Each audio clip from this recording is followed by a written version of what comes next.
চিৰাং জিলাৰ নাঙলভাঙা নবোদয় হাইস্কুলত উত্তপ্ত পৰিস্থিতি। ছাত্ৰ ছাত্ৰীৰ সন্মুখত বিদ্যালয়খনৰ প্ৰধান শিক্ষক ফাৰুক আব্দুল্লাক গুৰুলকৈ প্ৰহাৰ অভিভাৱকৰ। স্থানীয় ৰাইজে অভিযোগ কৰি কয়, বিদ্যালয়খনত ছাত্ৰ ছাত্ৰীৰ কিতাপ দিয়াৰ নামত ৫০০ টকা মাচুলৰ দাবী কৰিছে শিক্ষকে আৰু ৫০০ টকা নিদিলে কিতাপ প্ৰদান নকৰি, যাৰ বাবে ৰাইজে ক্ষোভিত হৈ বিদ্যালয়খনৰ প্ৰধান শিক্ষক ফাৰুক আব্দুল্লাক গুৰুলকৈ প্ৰহাৰ কৰে।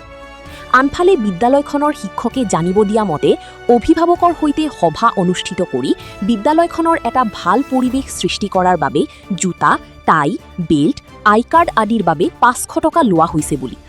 উল্লেখযোগ্য যে বিদ্যালয়খনৰ প্ৰধান শিক্ষকক প্ৰহাৰ কৰা ঘটনাক অঞ্চলত জুৰি প্ৰতিক্ৰিয়াৰ সৃষ্টি হৈছে। News desk, Bijni, first 24।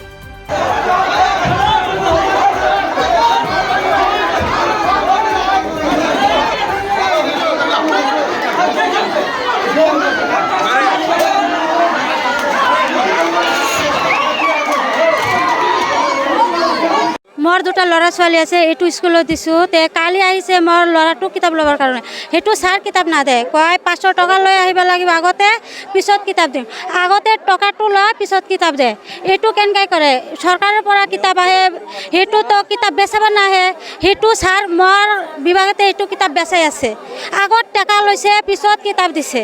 মোক মিটিং ডাকব লাগিছিল, মোক ক'ব লাগিছিল যে টকা লাগে, সেইটো নকৈছে, কিন্তু ল'ৰা ছোৱালীৰ পৰা ৫০০ টকা লৈছে। মোৰ কিতাপৰ বাব লৈছে, কিতাপ আগত টকা লৈছে, পিছত কিতাপ দিছে। আৰু ল'ৰা ছোৱালীক বা কৈছে যে টকা যদি নাদে মই কিতাপ নাদিম, এনেকৈ কৈছে। মোৰ ল'ৰা ছোৱালী ঘৰত গৈছে, মই কালি ছাৰক কৈছোঁ, ছাৰ মোৰ ল'ৰা ছোৱালীক কিতাপ কিয় নিদিয়ে? কয় আগত টকা দিব লাগিব, পিছত কিতাপ দিম। সেইটোৱে মই ন্যায় বিচাৰ চাইছোঁ, আপোনালোকৰ ন্যায় দিব মোক। মই এইটো ছাৰ নালাগে স্কুলত, মোৰ স্কুলত ল'ৰা ছোৱালী শান্তিকৈ পঢ়িব লাগে। কিমান ল'ৰা ছোৱালী আছে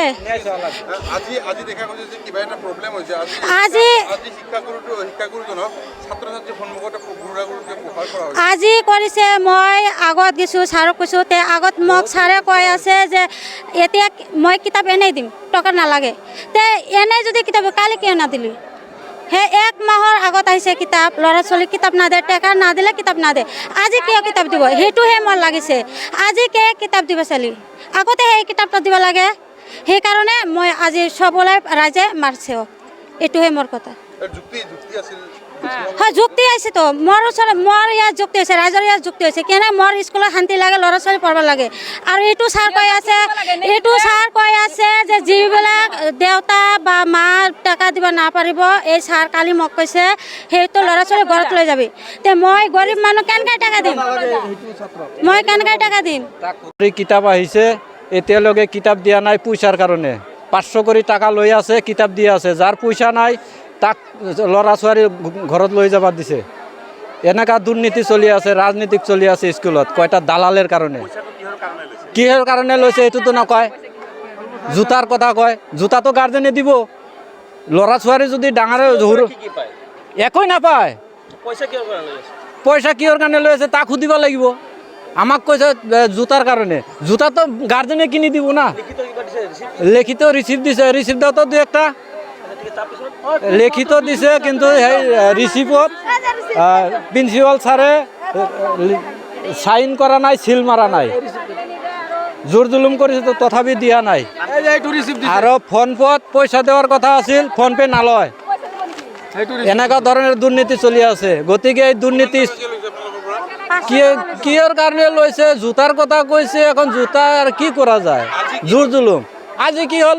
চালে আজি কৈ আছে যে পইচা থৈচা নালম, কিতাপ এনে দিম কৈ আছে। তেনেহ'লে ১ মাস কিয় বহি ৰাখিল? ছাত্ৰগিলা পুংগ কিয় কৰিল? এইটো দুৰ্নীতি বন্ধ হ'ব লাগে, ন্যায় বিচাৰ লাগে। ফাৰুক মাষ্টাৰ, তথাপি তাৰ নামত এটা পক্সো কেছ আছে এই স্কুলেরই। আজিলৈকে কিছুমান দালালের কারণে আমি ন্যায় পাওয়া নাই, কোনো শাস্তি পাওয়া নাই আসামিজনের।